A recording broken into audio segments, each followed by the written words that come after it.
पंचतंत्र की कहानी। जादुई पतीला। सालों पहले पीतल नगर में किशन नाम का एक किसान रहता था। वह गांव के एक जमींदार के खेत पर काम करके किसी तरह अपना घर चला रहा था। पहले किशन के भी खेत थे, लेकिन उसके पिता के बीमार होने के कारण उसे अपने सारे खेत बेचने पड़े। मजदूरी में मिलने वाले पैसों से पिता का इलाज कराना और घर का खर्च चलाना मुश्किल हो रहा था। वो हर दिन सोचता कि कैसे घर की स्थिति को बेहतर किया जाए। आज भी इसी सोच के साथ किशन सुबह सुबह जमींदार के खेत पर काम करने के लिए निकला।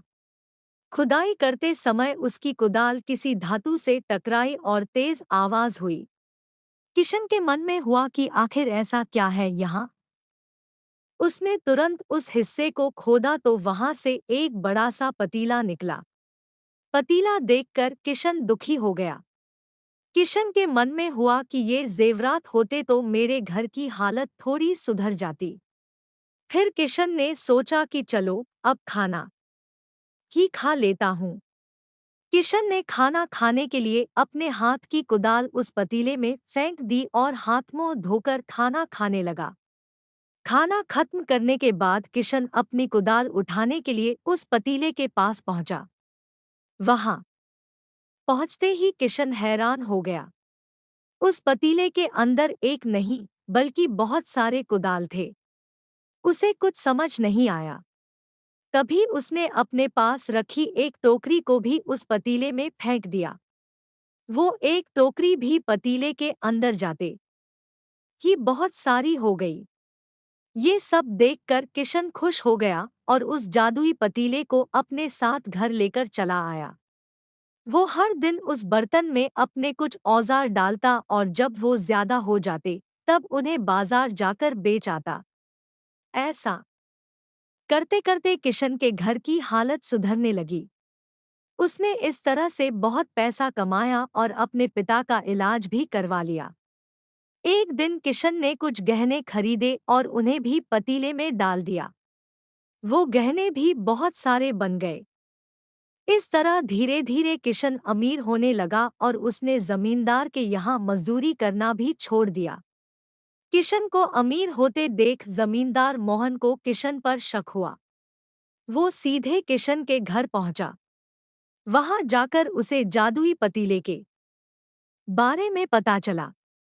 उसने किशन से पूछा, तुमने यह पतीला कब और किसके घर से चुराया? डरी हुई आवाज में किशन बोला, साहब, ये पतीला मुझे खेत में खुदाई के समय मिला था। मैंने किसी के घर चोरी नहीं की है। खेत में खुदाई की बात सुनते ही जमींदार ने कहा, यह पतीला जब मेरे खेत से मिला तो यह मेरा हुआ। किशन ने जादुई पतीला ना लेकर जाने की बहुत मिन्नतें की, लेकिन जमींदार मोहन ने उसकी एक नहीं सुनी। वो जबरदस्ती अपने साथ वो जादुई पतीला लेकर चला गया। जमींदार ने भी किशन की ही तरह उसमें सामान डालकर उन्हें बढ़ाना शुरू किया। एक दिन जमींदार ने अपने घर में मौजूद सारे गहने एक एक करके उस पतीले में डाल दिए और रातों रात बहुत अमीर हो गया। एकदम से जमींदार के अमीर होने की खबर पीतल नगर के राजा तक पहुंच गई।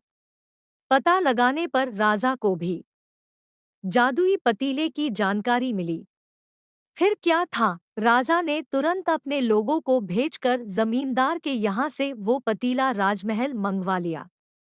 राजमहल में उस जादुई पतीले के पहुंचते ही राजा ने अपने आसपास मौजूद सामान को ढूंढ उसमें डालना शुरू दिया। सामान को बढ़ता देखकर राजा दंग रह गया।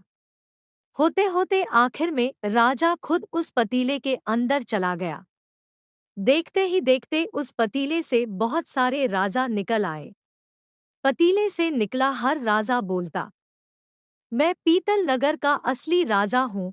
तुम्हें तो इस जादुई पतीले ने बनाया है। ऐसा होते होते सारे राजा आपस में लड़ने लगे और लड़कर मर गए। लड़ाई के दौरान वो जादुई पतीला भी टूट गया।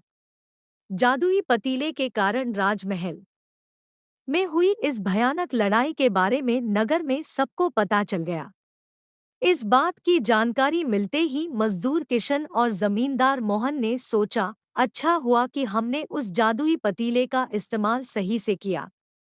उस राजा ने अपनी मूर्खता के कारण अपनी जान ही खो दी।